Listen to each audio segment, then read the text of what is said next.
Hey guys, it's Hannah and this is Bookworms Talk, and today we're going to talk about Collide by Gail Mchugh. And to give you guys a quick little summary of what this is about, we have our leading lady, Emily, who recently has moved to New York with her boyfriend Dylan because her mother had just passed. And she gets an apartment with her best friend, which I love. Her name's Olivia, and she is hilarious.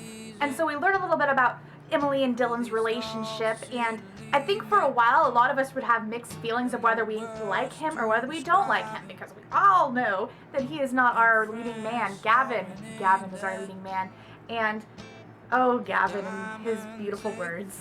Oh my god, and let me get into the amazing nicknames that Olivia has for him, because she's not exactly Dylan's biggest fan, and she comes up with the funniest freaking nicknames for him. She calls him Dill Pickle, Douchebag, Dick Pickle, I don't know. They were hilarious though. Emily has a job at a restaurant and she makes a to-go order very randomly. The regular delivery guy didn't come in, and so she's just doing a favor for her boss on her way home, and she takes the delivery up to this tower. And she meets this guy there. She doesn't know who he is at first. She has a nickname for him, Mr. Tall and Fuckable or something. And he tries to come on to her. He tries to get her number, and she's with Dylan, and so she kind of pushes him away, and she gets out of there. And then the next day, he goes to where he ordered the food from, and he goes to the restaurant, and he tries to get her number and her name, and she says that her name is Molly. It's not Molly. And he gives her his number, and she just throws it away. She doesn't even read it. She doesn't look at his name, anything. And she doesn't piece together that this is the Gavin that her boyfriend is great friends with. A little bit later, Gavin finds out that her name is really not Molly, and she's really Dylan's Emily. And shit goes down from there on. And that was a pretty good summary, I think. That's about all I can say before I start getting into spoilers, so I will see you guys later when you have read it. Bye! If you guys don't know by now, I'm that fake girl that believes in it like crazy, and this. So Emily meets Dylan through her friend Olivia, and Dylan happens to come down with Olivia's brother, and so that's how she meets him. But you know what? Dylan wasn't the one that was supposed to come down that weekend. It was actually Gavin. So they're at the bar, and Gavin has just found out that Molly is really Emily. And so then Monica comes, and Dylan blames Gavin for Monica being there. He's like, oh, it's just some girl that he screwed around with. Really? It was Dylan. Douchebag. Oh my god. And it's not the first time. He has screwed her recently. I mean, as recently as just 5 seconds ago, probably, or as recently as recently. He makes me so mad. That's one thing this book really did. It infuriated me so many times. But you know what? I was so angry and so on Goodreads, people probably think I hate this book because I can't believe she did that. I can't believe he did that. Why are you falling for all of this bullshit? I was going off many times. I was yelling at my book quite a lot. People probably thought I was crazy talking to inanimate objects, but I do that all the time. Hello, camera. So, yeah. So Gavin's father had this whole story, which Gavin thought was a little bit far-fetched, about love at first sight. She's out there, son. And when you find her, you'll know it in the very second you see her. She'll pull at your every instinct without any regard to the natural order of things. She'll just appear. And that is exactly what it was for Emily and Gavin. And then later, Emily catches Dylan kissing Monica, and she's upset, and she tries to leave, and then Gavin's worried about her, and so he takes her back to her place, and then they start kissing, and then she's like, no, I can't do this because two wrongs really don't make a right, and she asks him to leave, and then Dylan comes back right after that, and he spews this whole story about how, you didn't wait long enough, I really pushed her away. Yeah, because that's how it works. And she believes the douchebag, and they have sex, and literally I was so furious with her, but her only saving grace was that she literally was sick after it. Her only saving grace. And so Gavin has these 4th of July parties up in the Hamptons, and while she's there, Dylan, we hate Dylan more because of the cover-up thing and the shorts and everything, and he's so controlling. And so then that night, Dylan's passed out drunk in bed, and Emily goes out onto the porch, and she doesn't realize it is a shared porch, and then Gavin's out there too, and then they talk, and she tells him about her mother and the breast cancer, and they swap stories, and then they toss these bottle caps into this can. Okay, and so they're back in the city, and she's supposed to be meeting with Dylan in Central Park, and Dylan calls and it's like, I'm in a different state, BT dubs, and I'm like, you forgot to mention you were going to a different state. Really? Really? Not buying it one bit. And he's like, oh yeah, it's this Japanese tycoon guy that I can't pronounce, and then later in the story, I'm just saying, I was like, Japanese tycoon guy, my ass. You are screwing somebody. I know it. Emily's a 1st grade teacher. part-time first grade teacher, and so she loves kids and she wants kids, and Dylan's kind of like, kids. And that's kind of the same situation with Gavin and his ex-fiancée, Gina. And Gavin wants kids. I mean, he wants a minivan full of them. I mean, Gavin Blake in a minivan, a funky forest green minivan. That is an image. Emily drunk is cute. She was like schmexy bedroom eyes. The embarrassment never stops, that chapter. It was quite cute though. And Gavin doesn't have sex with her because she's drunk, and he's being a gentleman and all noble and stuff, and her being drunk is like, oh, so you're bored with the chase, and she gets frustrating, and then he tries to explain it, but she's drunk, and so she doesn't get it. Frustrations, and then she's angry with him, and then Dylan proposes in front of people at a restaurant with his parents there, and she's just like, I need time, we're not ready for this, we already talked about this before, why are you springing this on me? He takes, like, her reluctance and says, okay, we'll wait a little while. So she accepts, even reluctantly, still, why? Why? And so they were looking at wedding dresses with Dylan's mother, and Olivia was there too. And then Dylan's mother, Joan, was like, that dress makes your hips look triple their actual size. And I'm like, are you serious?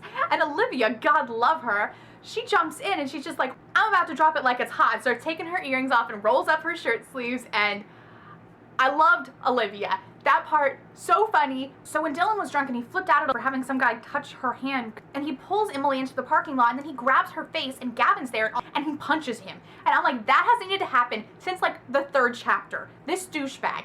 Oh, ugh. So he takes Emily back, and she's upset. She thinks this whole thing is her fault. And that's what Dylan has her thinking, and that is what's so infuriating about it, that she thinks her actions actually like deserved that kind of response and retaliation, and it didn't. And then Olivia with her brilliant words of wisdom here. Emily hasn't really been in relationships before, so she doesn't have anything to compare how Dylan acts with other guys. And Olivia says, why would you need something to compare it to? End of fucking story. Drunk or sober, high or low, mad or happy, a guy's not supposed to place a hand on a woman. Ever. Brilliance, I'm telling ya. And so Emily goes to Gavin's mother's charity event for breast cancer.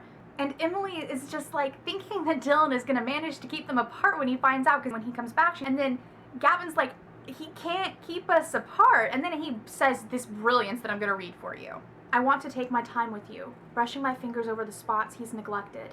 He's never loved you the way you need to be loved. And they kind of go their separate ways because she's frustrated about the Dylan thing and they don't see eye to eye. And so when she goes to her apartment and then he goes to his, and he's battling and he's just like, I have to fight for her. And so he opens his door and then she's outside and she's like, I couldn't get out of the cab. And then they have sex, and then afterwards they tell each other that they love each other. And Gavin, again, has just brilliant words to say. He's like, I want it all, Emily. I want to spend my nights holding hands with you. I want all day texting. I want the laughing, the forehead kisses. I want the date nights, the movie watching, and the breakfast making. I want the late night drives, the sunset watching, the screaming, the yelling, and the crying. I know I'll definitely want the makeup sex that comes after all of the screaming and crying. I want the good, the bad, and the in-between. All of it's what's going to make us amazing together. And it's not just, I want the happy moments. He's like, I'm in for everything. So Emily has to go to work, and so she leaves that Sunday night, and she comes over the next morning to bring him bagels.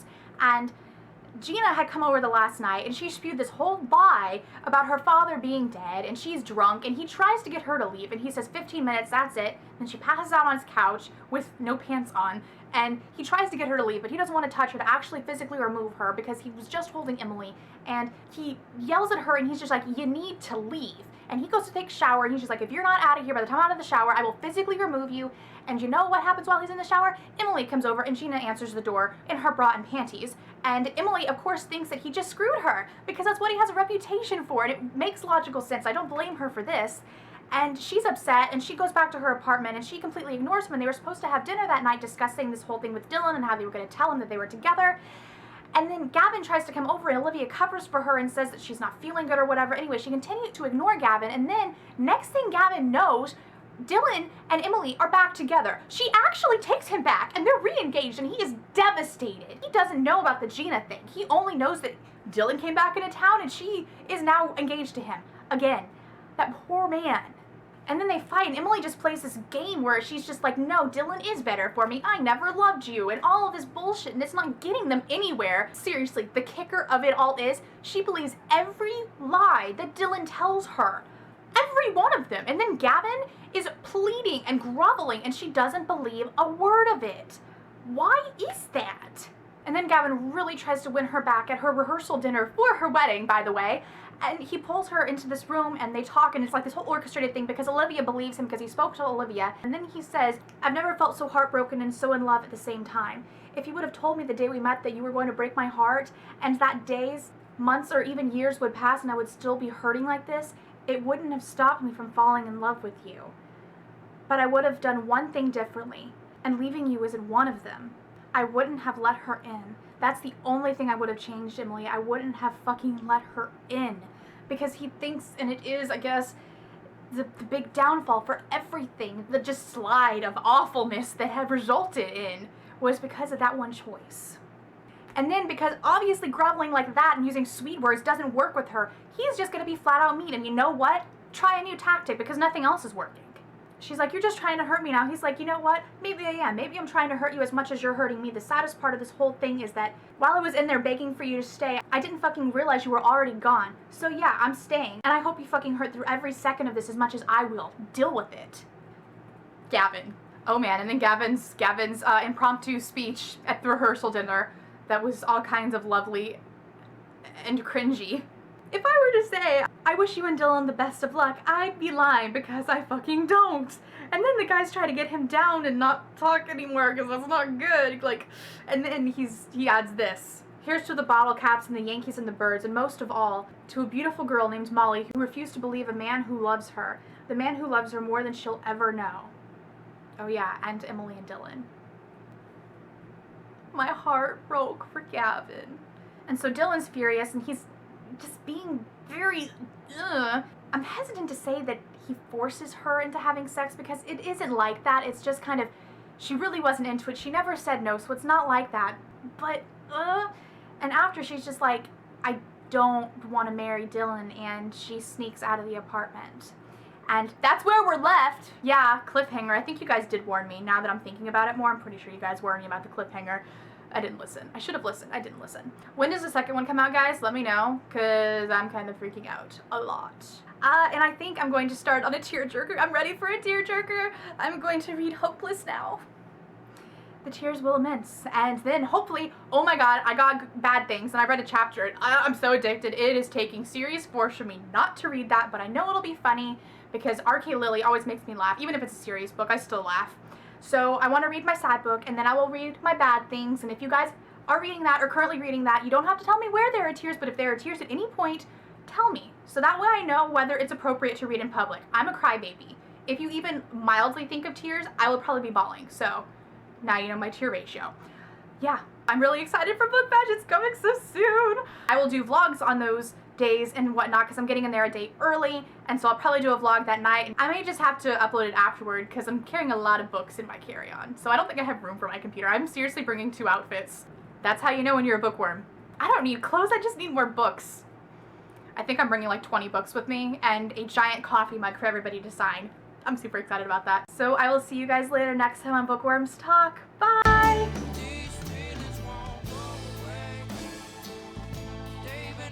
I'm in a relationship with one guy and this other guy pops up and I really like him, so I'm gonna break up with this guy who turns into kind of an asshole. Twitch with anger. And oops, that hurt a little bit.